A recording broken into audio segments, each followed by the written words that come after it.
Hi, this is Nick Martucci with Evergreen Investment Group, and I'm here to talk to you today about the time value of money.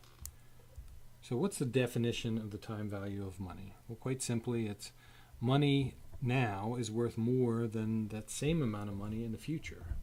And the reason why is because the potential earning capacity of that money, whether it's through interest paid by your bank or investments you can make such as stocks or real estate.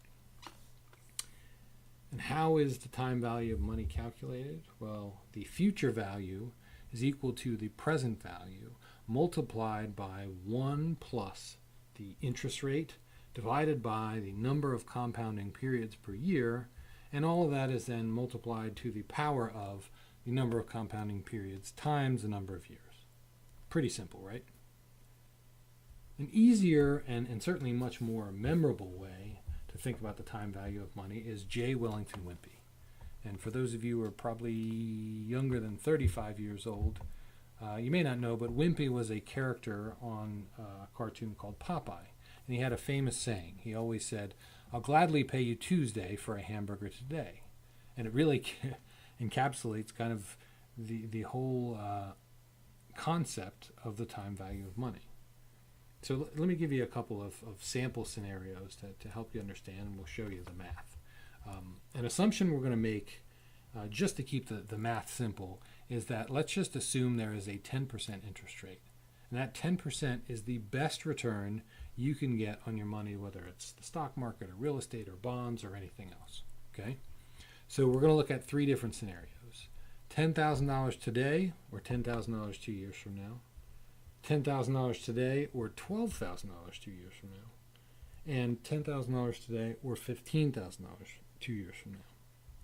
So the first scenario, $10,000 now or $10,000 in 2 years, should be pretty straightforward. I mean, this is basically the Wimpy scenario exactly. So clearly $10,000 now is better than $10,000 in 2 years. Now, it gets a little more challenging when the future amount is more than the present amount. So how do you figure that out? So let's look at $10,000 now or $12,000 in 2 years. So right now you've got your $10,000. At the end of the first year, you're going to get your $10,000 times your 10% interest. So you're going to get $1,000 in interest, and you add the $1,000 in interest to your original $10,000, you have $11,000 at the end of year one. Year two, the interest on your $11,000 now is 10% times $11,000 is $1,100. So you're going to get $1,100 in interest.